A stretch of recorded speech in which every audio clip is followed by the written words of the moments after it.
बिस्मिल्लाहिर्रहमानिर्रहीम। आप देख रहे हैं आज़ाद डिजिटल और मैं हूं अहमद वड़ाइच। नाज़रीन, आज आपसे एक बड़ी अहम खबर डिस्कस करनी है। वो ये है कि पीटीआई जो पहले ही टूट-फूट का शिकार है और आपस में वो उनके बेशुमार धड़े बने हुए हैं, और उस धड़े में जो वाज़ह तौर पर जो समझ लें जो इज़ाफ़ा है, वो हमने पहले भी आपसे कहा था कि अली बिन गंडापुर के जाने के बाद इसमें कोई शक नहीं है कि जब वो इक़्तिदार से रुखसत होंगे तो वो अपना एक धड़ा बनाएँगे। और यही हुआ है कि समझ लें कि जो यानी कि जो सीएम है, वो उसके जो लबो लहजा है उसकी जो गुफ्तगू है, उसका जो एक बात करने का स्टाइल है, या जिस तरीके की वो पॉलिसी लेकर चल रहे हैं सुहेल अफरीदी, और जो अपनी कबीना के बगैर ही अपने सूबे को चला रहे हैं। हालांकि सूबे के हालात आपके बिल्कुल सामने हैं, और ये पाकिस्तान की तारीख का पहला सीएम है जो बिना कैबिनेट के अपने सूबे को चला रहा है। और इनके साथ जो उनके प्रेसिडेंट हैं जुनेद अकबर, ये आज की एक स्टोरी भी है, अंसार अब्बासी साहब ने भी ये शाया की है,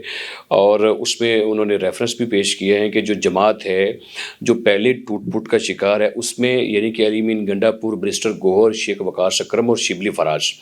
वो ये जो लीडरशिप है, ये बहुत यानी कि इस चीज़ के ऊपर परेशान है कि जो लबो लहजा है नए वज़ीर आला का,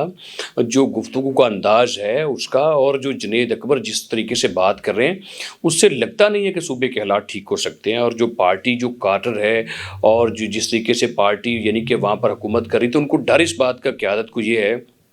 कि किसी तरह ऐसा ना हो कि हमारी हुकूमत जो खैबर से वो भी चली जाए।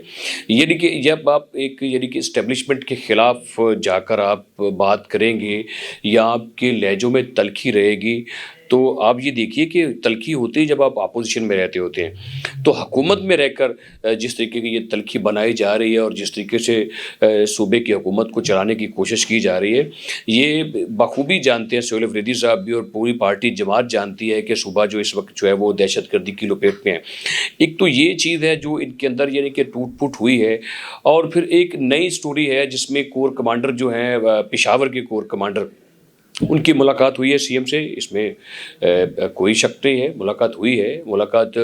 ज़ाहिर बात है कि जो सिक्योरिटी इदारे के वहाँ पे बैठे हैं कोर कमांडर और एस्टेब्लिशमेंट से, तो उनके जो हालात हैं सूबे के, चूँकि वहाँ पर एक समझ लें ऑपरेशन हो रहे हैं, जो फ़ौजी जो इंटेलिजेंस बेस ऑपरेशन है खैबर पख्तूनख्वा में, खारजियों के ख़िलाफ़ या फितना हिंदुस्तान के ख़िलाफ़ जो अफ़गानिस्तान की प्रॉक्सी बने हुए हैं, यानी अफ़गानिस्तान जो है वो भारत की प्रॉक्सी है, तो अफ़गानिस्तान के रास्ते से जो लोग यहाँ पे मिलकर खैबर के हालात ख़राब कर रहे हैं, या जो बलूचिस्तान के हालात ख़राब कर रहे हैं, और उसमें जो टीटीपी है, जो अस्करियत पसंद जो ग्रुप हैं, जो और भी जमातों से ताल्लुक़ रखते हैं, यानी कि जो ऐसे ग्रुप्स हैं जो कि दहशतगर्दी के ज़ुमरे में आते हैं, जो दहशत फैलाने वाले, उसमें दाश भी हो सकती है, अल-कायदा हो सकती है, टीटीपी हो सकती है। तो ये ग्रुप जो अफ़गानिस्तान की सरज़मीन को इस्तेमाल कर रहे हैं पाकिस्तान के ख़िलाफ़, वो बराह रास्त खैबर में कर रहे हैं। और खैबर के वज़ीर आला का ये बात कहना कि हम ऑपरेशन के ख़िलाफ़ हैं, ऑपरेशन नहीं होने देंगे, ऑपरेशन कोई हल नहीं है, अफ़गान हमारे भाई हैं, तो और ये बातें करना। और फिर कोर कमांडर से जो मुलाकात हुई है, वो उनके मुताबिक, पार्टी के मुताबिक, कि वो पेशावर के जो सीएम का सेक्रेटेरिएट है वहाँ पर हुई है। तो हमारे ज़राए के मुताबिक तो मुझे नहीं लगता कि ये जो मुलाकात है वो सीएम के सेक्रेटेरिएट में हुई हो। ये समझ लें कि सीएम गए होंगे मुलाकात करने के लिए, जहाँ पर भी उनको बुलाया गया होगा कि आइए बैठकर बात कीजिए कि आप किस पॉलिसी के तहत चलना चाहते हैं, आप रियासत के साथ खड़ा होंगे, या कि आपने उन लोगों के साथ खड़े होना है जो इस मुल्क के दुश्मन हैं, जो रियासत के दुश्मन हैं, जो कि दहशतगर्दी फैला रहे हैं, और दहशतगर्द कार्रवाइयों के नतीजे में जो आए रोज़ हमारे ऊपर हमले हो रहे हैं, जो हमारे बच्चों के यानी कि खून किया जा रहा है, उनके खून की होली खेली जा रही है, उन्हें शहीद किया जा रहा है, तो आप किसके साथ जाएंगे? तो ये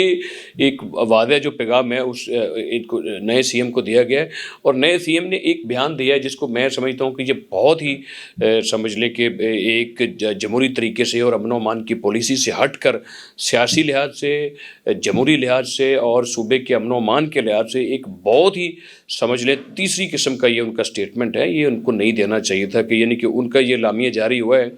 कि जो अमन अमान की जो पॉलिसी है, उसकी जो पॉलिसी है, उसकी रहनुमाई जो है वो मैं बानी पीटीआई से लूँगा। ये कोर कमांडर की मैं आपको बता रहा हूँ कि उनके साथ जो मुलाकात हुई है, उसमें ये सीएम की तरफ से ये जो कहा गया है कि हम सूबे के जो हालात हैं अमन अमान को उनको बेहतर करने के लिए, वहाँ पे जो पीस आएगा, जो हालात बेहतर होंगे सूबे के, उसके लिए मैं जो डायरेक्शन लूँगा, जो राय मैं लूँगा, मैं वो उससे लूँगा, बानी पीटीआई इमरान खान से। तो मैं ये कहना चाहता हूँ कि भाई आप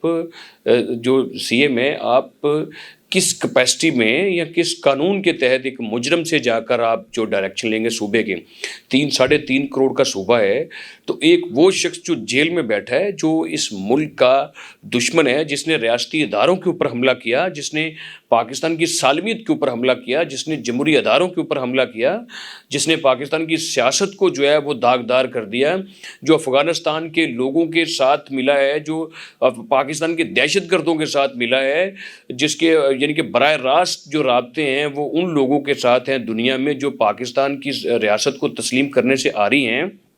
तो आप उस शख्स से जाकर रहनुमाई लेंगे तो ये सूबे के मैंडेट की तौहीन है, ये उन शुहदा की तौहीन है, ये 90,000 लोगों की तौहीन है जो इस मुल्क में दहशतगर्दी की नज़र हुए। 10,000 से ज़्यादा जवानों की जो शहादत हुई है, ये उनकी तौहीन है कि आप एक उस मुजरम से जाकर डायरेक्शन लेंगे जो जेल में बैठा है, जिसकी वजह से मुल्क के हालात ख़राब हुए हैं हर लिहाज से। तो ये नहीं हो सकता कि पहले कैप्टन सरवर से लेकर जो आखिरी हमारे मेजर सप्तान तक उनके किसी एक शख्स का, जो हमारे सिपाही हैं, फ़ौज के अफसरान हैं, जो दिन रात हमारा दिफा कर रहे हैं, सरहदों पे खड़े हैं, अफ़गानिस्तान की सरज़मीन के ख़िलाफ़ लड़ रहे हैं, हिंदुस्तान के एजेंटों के ख़िलाफ़ लड़ रहे हैं, जो राग के एजेंट हैं, जो भारत के एजेंट हैं, जो प्रॉक्सीज़ बने हुए हैं, जो दहशतगर्दी फैला रहे हैं, जो हमारे बच्चों को कत्ल कर रहे हैं, शहीद कर रहे हैं, तो उनके ख़िलाफ़ आप जाकर आपका ये बयान देना, ये बहुत ही, मैं समझता हूँ ये भयानक किस्म का बयान है आपका ये देना कि मैं जाकर बानी से ये पॉलिसी और डिक्टेशन लूँगा कि सूबे के हालात कैसे ठीक होंगे। सूबे के हालात ठीक करने के लिए आपको अपनी अफवाज पाकिस्तान के साथ चलना होगा, आपको अपने वफाक के साथ चलना होगा, आपको हुकूमत पाकिस्तान के साथ चलना होगा, आपको नेशनल एक्शन प्लान पर अमल करने के लिए कोशिश करनी होगी। सूबे के हालात ठीक करने के लिए आपको अपनी जो हायरार्की है, जो आपकी इंतज़ामिया है, जो आपकी पुलिस है, या कानून नाफिज करने वाले इदारे हैं, उनके ऊपर नज़रसानी करनी होगी। सूबे के हालात ठीक करने के लिए जो है वो आपको अफ़गानिस्तान से किनारा करना होगा। रियासत अगर अफ़गानिस्तान से किनारा करती तो आपको भी करना होगा। 3 राउंड हो गए अफ़गानिस्तान के साथ, और जो ताज़ा तरीन इतलात मिल रही हैं वो यही हैं कि उनके साथ जो मुज़ाकरात हैं वो बेनतीजा हैं, जो तुर्की में यानी कि जारी हैं। उसके 3 राउंड हुए, तीनों के तीनों समझ लें कि उनका कोई फ़ायदा नहीं है अफ़गानिस्तान के साथ भी मुज़ाकरात करने का, क्योंकि वो अपनी सरज़मीन वो ये मानने को तैयार ही नहीं है। और जो अस्करियत पसंदी के जो ग्रुप्स हैं, जो टीटीपी है, अलकायदा, दाश, ये जो भी लोग अफ़गानिस्तान में बैठकर पाकिस्तान के ख़िलाफ़ हमले कर रहे हैं, उनको जो है वो पाकिस्तान के ख़िलाफ़ अपनी सरज़मीन इस्तेमाल नहीं करनी चाहिए, जो कि दोहा एग्रीमेंट है, जो कि और भी यानी कि साफ तरीक़ी मुज़ाकरात में भी जो अलामिया जारी होते रहे हैं। अगर वो जाकर अपनी सरज़मीन पाकिस्तान के ख़िलाफ़ इस्तेमाल करते हैं तो मोहतरम सेल अफरीदी साहब, आप ये नहीं कह सकते कि हम उनके ख़िलाफ़ ऑपरेशन नहीं करेंगे या खारजियों के ख़िलाफ़ हम फैसला कुन कार्रवाई नहीं करेंगे, या अफ़गानिस्तान अपनी सरज़मीन इस्तेमाल करेगा तो हम अफ़गानिस्तान के ख़िलाफ़ नहीं जाएंगे। आप पाकिस्तान के चौथे सतून के सीएम हैं, आपको रियासत पाकिस्तान के साथ ही खड़ा होना होगा। अगर आप खड़े नहीं होंगे तो फिर आपको वाज़ह पॉलिसी लेनी होगी। अगर आप वाज़ह पॉलिसी लेंगे, अगर आप पाकिस्तान के साथ नहीं खड़े होंगे, अगर आपको अफ़गानी अच्छे लगते हैं, अफ़गान भाई अच्छे लगते हैं, आप उनके साथ जाना चाहते हैं जो भारत के साथ मिले हुए हैं, तो फिर इसमें कोई इतराज़ नहीं, आप उनके साथ जाके खड़े होइए। आपका बानी उनके साथ खड़ा है, आपका बानी रियासती इदारों के ख़िलाफ़ जाकर उनके साथ खड़ा है, तो फिर ठीक है। फिर जो ऑपरेशन होगा वो पाकिस्तान की इज़्ज़त, सालमियत और इस मुल्क के दिफा को नाकाबिले तस्कीर बनाने के लिए, इसको महफूज करने के लिए जो अफ़वाज पाकिस्तान जो ऑपरेशन करेगी, कौम फिर उनके साथ देगी, आपके साथ नहीं जाएगी वो।